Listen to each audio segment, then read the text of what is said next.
Hello everyone, कैसे हैं आप लोग। सो आज हम कुछ नए एडजस्टमेंट्स जो हैं वो करने वाले हैं रिलेटेड टू कंसोलिडेशन।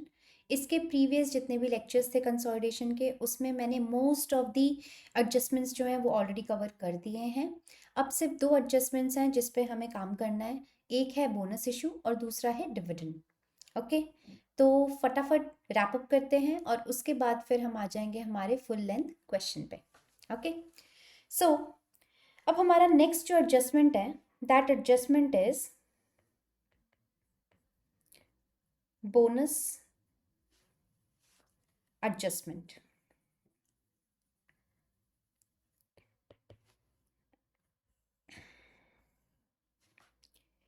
जब भी बोनस इशू होता है तो हमें एक चीज पता है कि जो भी हमारे रिजर्व्स होते हैं वो रिजर्व्स कम हो रहे होते हैं, और जो हमारी शेयर कैपिटल है वो शेयर कैपिटल हमारी इंक्रीज हो रही होती है, क्योंकि bonus is basically capitalisation of profits, capitalisation of reserves. तो रिजर्व्स का पैसा हम निकाल कर हम कैपिटल में कन्वर्ट करते हैं, तो रिजर्व्स जो है वो कम होते हैं एंड शेयर कैपिटल हमारी बढ़ती है। ओके, अगर हमें कंसोलिडेशन के क्वेश्चन में बोनस इशू या बोनस एडजस्टमेंट दिया है तो अब हमें क्या उसके रिगार्डिंग करना है। सबसे पहले we need to check the subsidiaries balance sheet and verify whether the bonus issue is। अब दो पार्ट्स।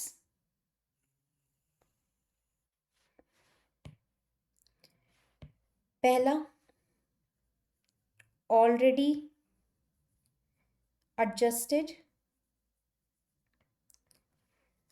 दूसरा, नॉट एडजस्टेड। ये दो सिनेरियोज हो सकते हैं। अगर बुक्स में ऑलरेडी रजिस्टर्ड है बोनस, तो उस केस में step 1 will be in working note 1, क्योंकि जो प्रॉफिट होता है सब्सिडी का वो हमारे वर्किंग नोट 1 में होता है, राइट। तो in working note 1 reverse bonus issue, हमें बोनस इशू को रिवर्स करना पड़ेगा, और वो भी हमें करना पड़ेगा बिफोर टाइम एडजस्टमेंट।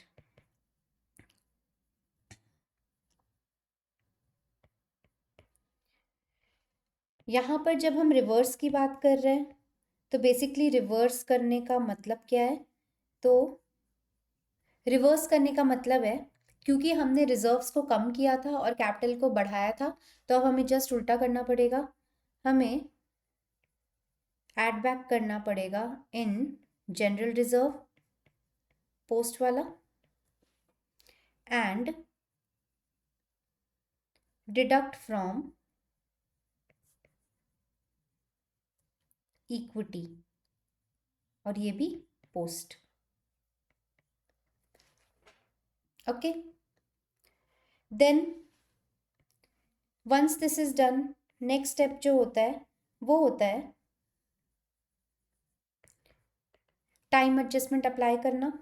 तो अब इसके बाद हम रिवर्स कर दिया, यानी अब हम नॉर्मल न्यूट्रल सिचुएशन में आ गए हैं। अब इसके बाद पहले हम टाइम एप्लीकेशन करेंगे, तो टाइम एडजस्टमेंट को अप्लाई किया।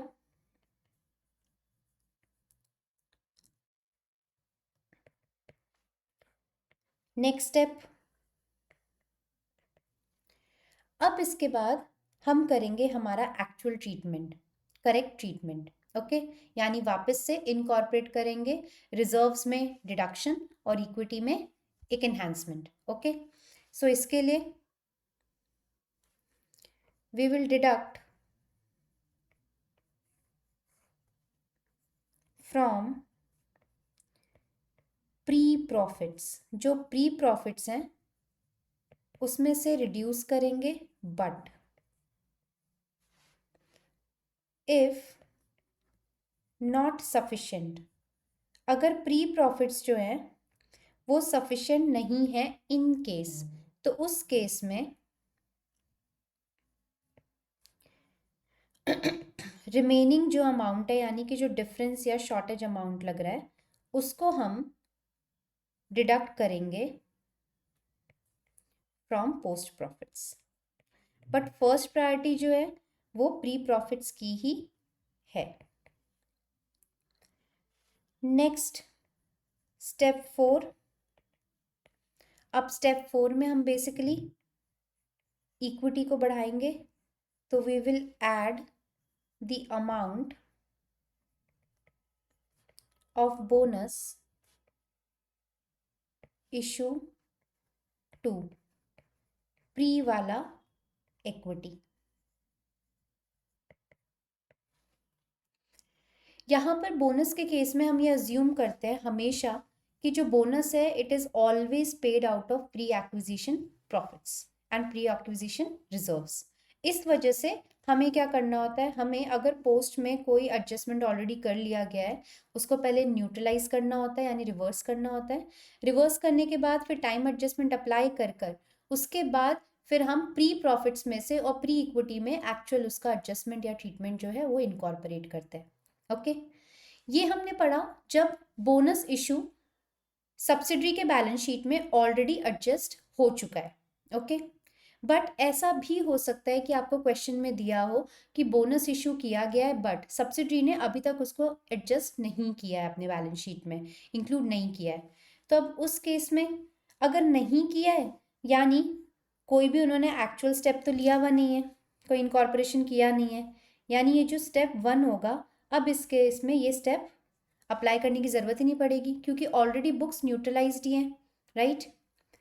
फिर उसके बाद स्टेप 2, टाइम एडजस्टमेंट तो अप्लाई होगा, तो टाइम एडजस्टमेंट को हम एज इट इज़ अप्लाई करेंगे और उसके बाद एक्चुअल जो ट्रीटमेंट होना है, यानी प्री प्रॉफिट्स प्री रिजर्व्स में से डिडक्ट करना है और प्री इक्विटी में से जो है उसको ऐड करना है। ये स्टेप्स जो है ये हम एक्चुअल करेंगे ही करेंगे। ओके, यहाँ पर एक नोट पॉइंट है,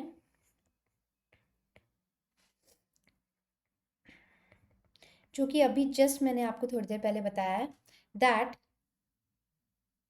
bonus is always assumed to be paid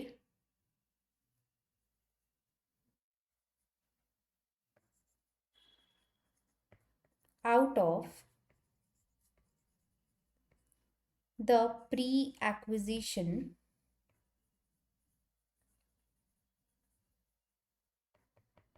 reserves.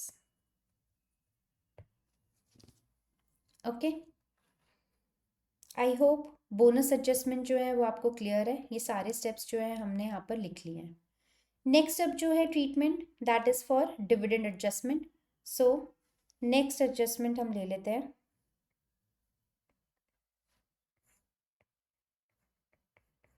Dividend adjustment.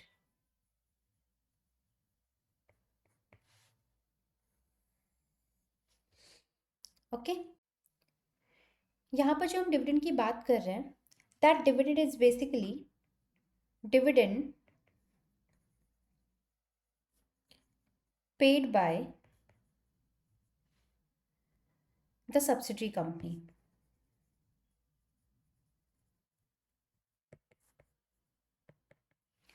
Okay,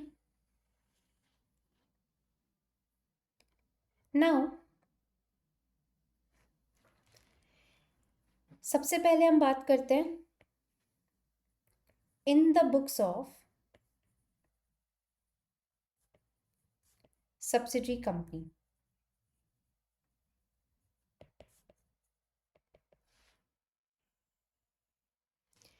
जब in the books of subsidiary company है तो सबसे पहला स्टेप जो होगा, that step is add back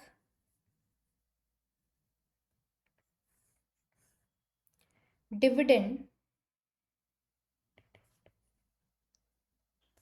from where it was deducted, जहाँ पर उसको डिडक्ट किया गया था, जहाँ से, वहाँ पर आप सबसे पहले उसको ऐड बैक कर दें। यानी हम क्या कर रहे हैं, न्यूट्रलाइज कर रहे हैं इफेक्ट को।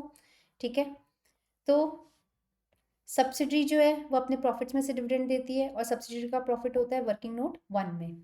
तो यानी हम क्या करेंगे, वर्किंग नोट 1 जो है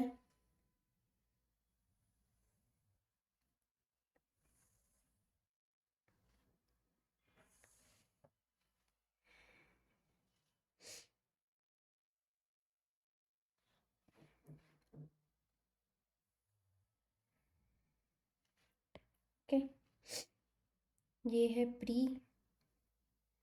ये है पोस्ट, पोस्ट में जनरल रिजर्व और पीएनएल अकाउंट, और ये है डेट ऑफ कंसोलिडेशन। यहाँ पर हम सबसे पहले इक्विटी शेयर कैपिटल लेते हैं, फिर जनरल रिजर्व लेते हैं, फिर पीएनएल लेते हैं, फिर आ जाता है टोटल। इतनी चीज़ें तो हमें क्लियर है ऑलरेडी। तो ये लिया, ये लिया, ये, तो यहाँ टोटल आ गया। फिर डेट ऑफ कंसोलिडेशन वाले दिन इक्विटी होगा, जनरल रिजर्व अगर ऐड हुआ होगा तो ये आया होगा, और यहाँ पर पीएनएल हुआ होगा तो ये इसका टोटल आ गया। अब हम क्या कर रहे हैं, हम यहाँ पर, क्योंकि जो हमें यहाँ पर ऊपर प्रॉफिट एंड लॉस गिवन है, उस प्रॉफिट एंड लॉस में से डिविडेंड जो है ऑलरेडी डिडक्ट किया कर दिया गया होगा, अप्रोप्रिएशन हो गया होगा। तो अब हम क्या कर रहे हैं, अब हम उसके इफेक्ट को नलीफाई करने के लिए हम एक बार उसको ऐड बैक कर रहे हैं। तो हम ऐड बैक कर देंगे। तो यहाँ पर हम ऐड कर रहे हैं dividend paid. Basically this is reversal thing. Okay, तो डिविडेंड पेड, तो यहाँ पर ऐड बैक कर दिया इसको। अब ऐड बैक करने के बाद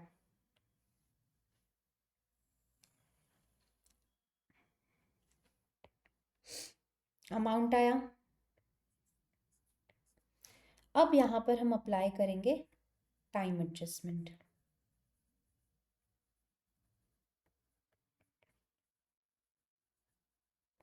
टाइम एडजस्टमेंट का एप्लीकेशन किया। ये जो टाइम एडजस्टमेंट का एप्लीकेशन किया, ये है हमारा स्टेप 2। ओके, तो टाइम एडजस्टमेंट हो गया। अब टाइम एडजस्टमेंट के बाद अब एक्चुअल जो इफेक्ट होना चाहिए डिविडेंड का, वो डिविडेंड का इफेक्ट हम ले लेंगे। यानी अब हम माइनस करेंगे dividend paid actual and correct one. ठीक है, अब वो डिविडेंड पेड यहाँ पर भी हो सकता है, यहाँ पर भी हो सकता है,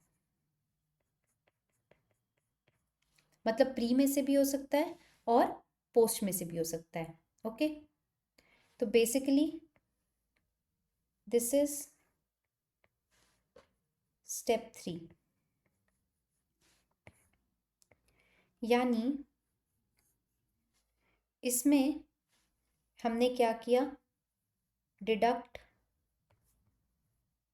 dividend paid based upon its source, मतलब जो भी इसका सोर्स होगा उस हिसाब से हम यहाँ पर डिवाइड करेंगे। अब सोर्स मतलब क्या, तो हो सकता है कि डिविडेंड जो है वो पूरा एंटायरली प्री प्रॉफिट्स का पार्ट हो, या प्री प्रॉफिट से दिया गया हो, या फिर हो सकता है एंटायरली पोस्ट का हो, ड्यूरिंग द ईयर वाले प्रॉफिट से, या फिर कुछ प्री और कुछ पोस्ट का हो। ये सिनारियो अगर है, अगर एंटायर प्री है तो उस केस में आप माइनस करोगे प्री में से। ठीक है, अगर पोस्ट में से है तो आप माइनस करोगे पोस्ट में से, और दोनों में से है तो प्री में से भी कुछ माइनस होगा और साथ में से पोस्ट में से भी कुछ माइनस होगा। पोस्ट के पीएनएल से पोस्ट के पीएनएल से। ठीक है, तो बेसिकली ये है सब्सिडरी बुक्स के केस में। अगर डिविडेंड किसी सब्सिडरी कंपनी ने पे किया है और उसके बुक्स में अगर एडजस्टमेंट करना है, तो वो एडजस्टमेंट कैसे होगा? सबसे पहले न्यूट्रलाइज करना है इफेक्ट। न्यूट्रलाइज करने के लिए रिवर्स करेंगे डिविडेंड पेड को, यानी ऐड बैक करेंगे जहाँ से उसको डिडक्ट किया है। फिर टाइम एडजस्टमेंट अप्लाई करने के बाद एक्चुअल जो उसका सोर्स था पेमेंट का, उस वाले पार्ट में से उसको डिडक्ट करेंगे। अगर प्री का था तो प्री से, पोस्ट का था तो पोस्ट से, और अगर दोनों कॉम्बिनेशन था तो टाइम एडजस्टमेंट के हिसाब से दोनों के कॉम्बिनेशन रेशियो के हिसाब से प्री एंड पोस्ट दोनों में फिर डिडक्ट होगा। ओके, ये हमने बात की सब्सिडरी बुक्स के केस में। अब हम बात कर रहे हैं होल्डिंग कंपनी के केस में, यानी इन the books of holding company.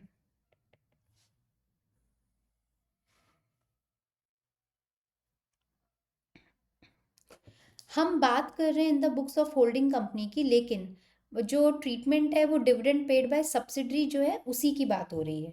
Okay, यानी ट्रीटमेंट जो है वो dividend paid bye subsidiary company जो है उसी की बात हो रही है, उसमें कोई चेंज नहीं है। ठीक, अब जो भी डिविडेंड सब्सिडरी ने पे किया है, होल्डिंग कंपनी ने अगर वो डिविडेंड रिसीव किया है, हैज रिसीव द डिविडेंड, साथ में उस डिविडेंड की अकाउंटिंग भी कर ली है, यानी that dividend has been accounted for,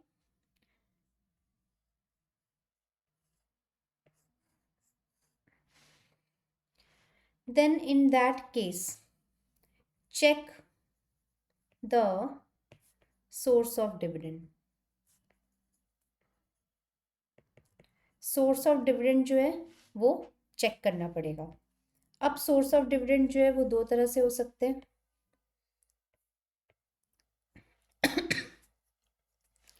एक हो सकता है प्री एक्विजिशन और एक हो सकता है पोस्ट एक्विजिशन।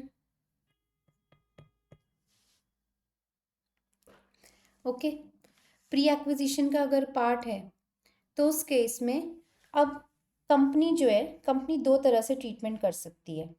ओके, एक्चुअली अगर प्री एक्विजिशन का पार्ट है तो करेक्ट ट्रीटमेंट जो होता है वो होता है जब वो इन्वेस्टमेंट अकाउंट के थ्रू रूटेड हो।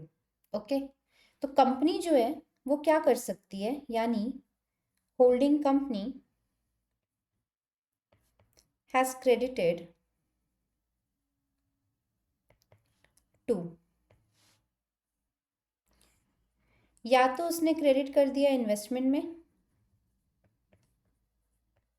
या फिर पीएनएल अकाउंट में।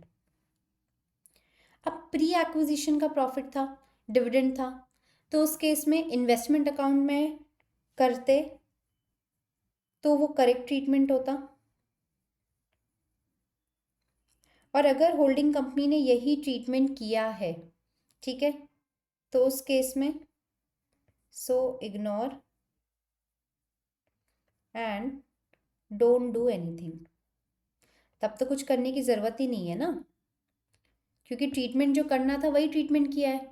बट अगर उसने डाल दिया है पीएनएल में प्री एक्विजिशन प्रॉफिट तो डिविडेंड, तो उस केस में जो है उसका ट्रीटमेंट गलत है, तो उसे क्या करना पड़ेगा? ये क्या हो गया उसके एंड से? एरर। तो अब उसे इस एरर को company have to rectify it. ठीक है, तो अब रेक्टिफाई करने के लिए, तो जब हम रेक्टिफिकेशन करते हैं तो दो चीज़ें होती हैं, reverse the error and record the actual one. तो अब कंपनी जो है वही करेगी बेसिकली। तो रिवर्सिंग दी रॉन्ग, तो उसने पीएनएल जो है पीएनएल में रिकॉर्ड किया, तो पीएनएल जो है उसको रिवर्स करेगी यानी रिड्यूस, और रिकॉर्ड करने के लिए इन्वेस्टमेंट को कम करना है, तो इन्वेस्टमेंट को कम कर देगी। तो यहाँ पर एक हो गया ये और दूसरा हो गया ये, यानी P&L account debit to investment account.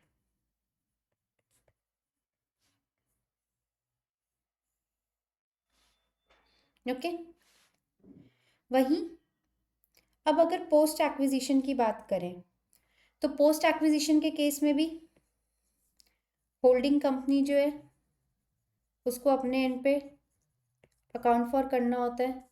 तो अगर उसने क्रेडिट कर दिया है इन्वेस्टमेंट अकाउंट को, तो ट्रीटमेंट तो गलत कर दिया, क्योंकि पोस्ट एक्विजिशन का डिविडेंड था, उसको P&L के थ्रू रूट करना चाहिए था। तो इन दोनों में से कुछ एक किया होगा। अगर उसने इन्वेस्टमेंट वाला जो है इन्वेस्टमेंट में अगर कर दिया है, दैट मीन्स अब पोस्ट एक्विजिशन के केस में ये एरर हो गया। अगर ये एरर है तो कंपनी जो है उसको अब रेक्टिफाई करना पड़ेगा।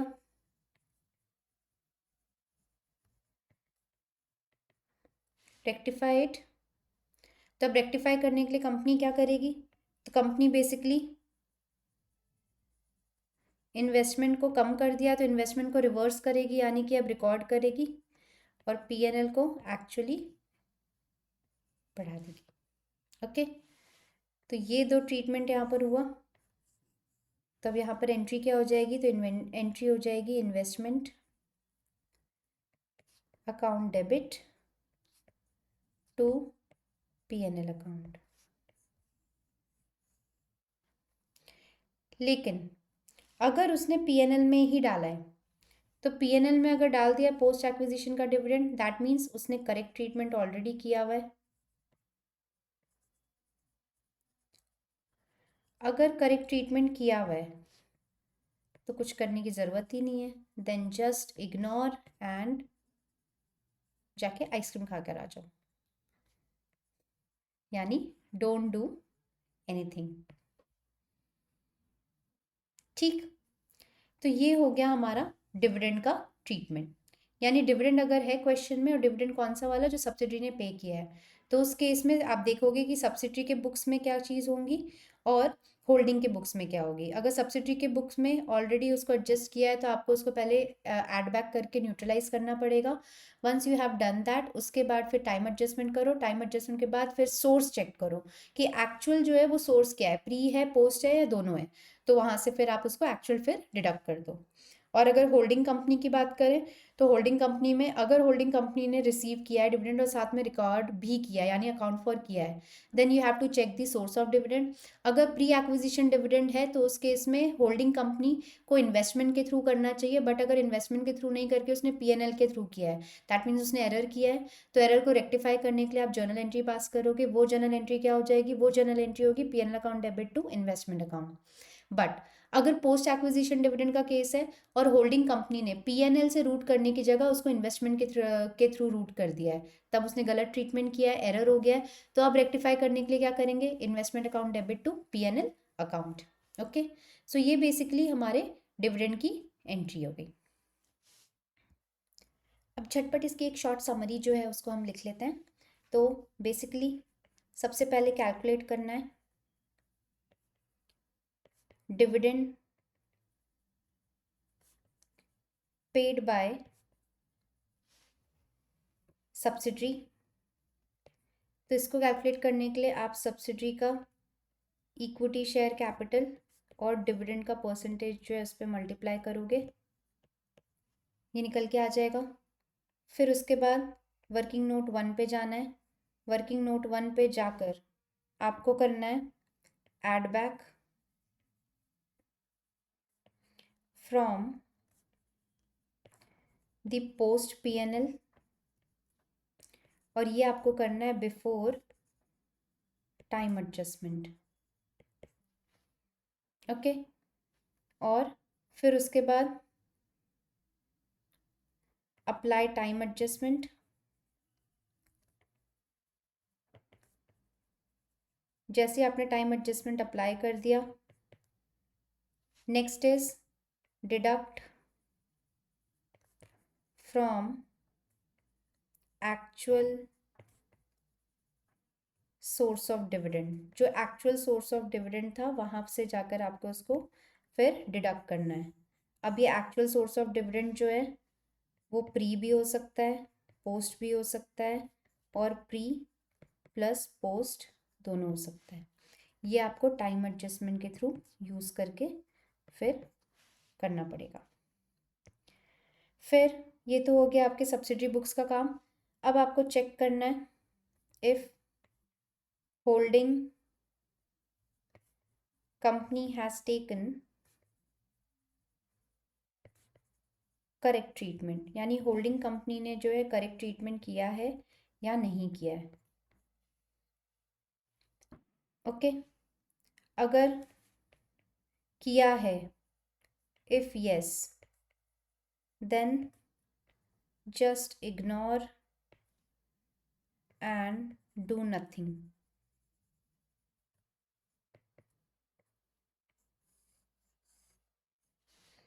बट अगर प्री का है केस और पोस्ट का केस है, और प्री के केस में इन्वेस्टमेंट वाला करना होता है रूट करके, अब कंपनी ने ये नहीं किया है तो उस केस में कंपनी को पास करनी पड़ेगी एंट्री। एंट्री विल बी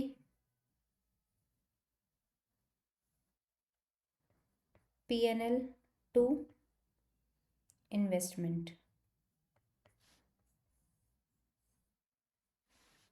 अगर ट्रीटमेंट्स की बात करें तो बेसिकली ये ट्रीटमेंट्स होंगे कहाँ पर, तो P&L जो है वर्किंग नोट 4, क्योंकि होल्डिंग की बात हो रही है और होल्डिंग के P&L कहाँ दिखते हैं, वर्किंग नोट 4 में, तो वहाँ पर क्या होगा, reduce.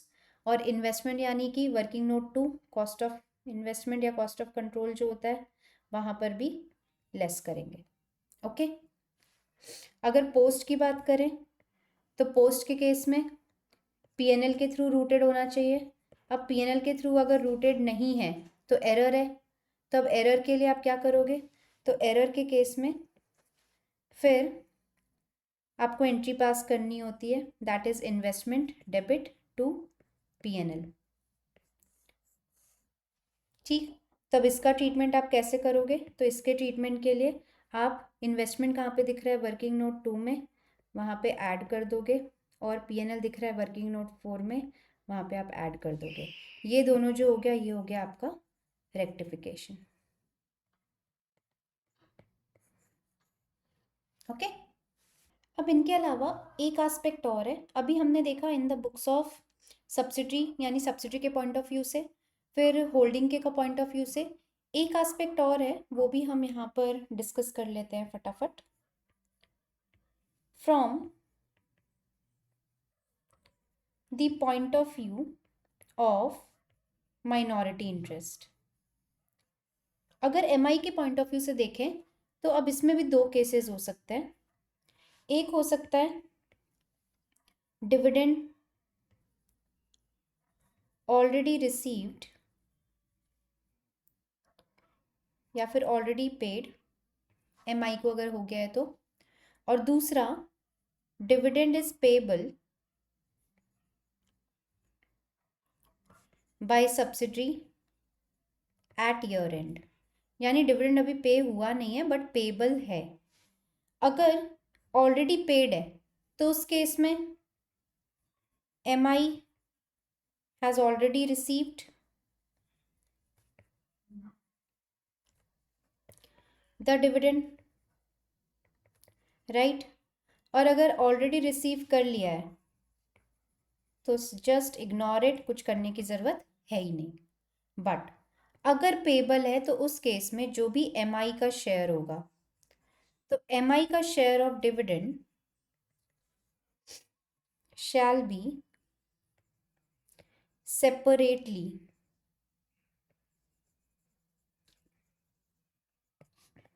shown in the consolidated balance sheet consolidated balance sheet में जो है इसको शो करेंगे as other current liabilities.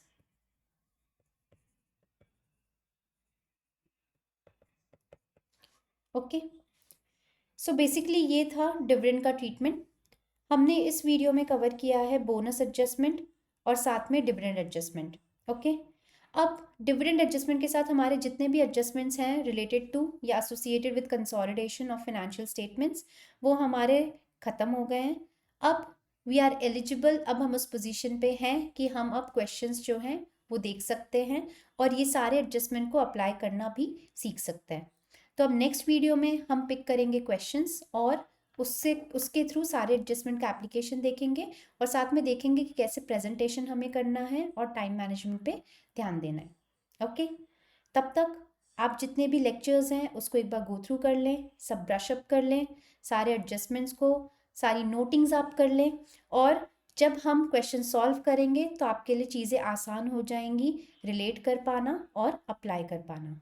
Okay, and एक चीज़ और, प्लीज़ चैनल को सब्सक्राइब करें, वीडियो अगर पसंद आए तो प्लीज़ आप लाइक करें, कमेंट करें, अगर कोई डाउट्स हैं तो आप प्लीज़ कमेंट सेक्शन में उसको भी पोस्ट करें। मैं definitely I reach out to you guys, और जो भी टेलीग्राम चैनल यहाँ पर लिंक किया गया है, पिन किया गया है, आप उसको भी ज्वाइन करें। आपको जितने भी इम्पोर्टेंट अपडेट्स हैं वहाँ पर दे दिए जाएंगे। ओके, तो मिलते हैं नेक्स्ट लेक्चर में, तब तक के लिए हैप्पी लर्निंग।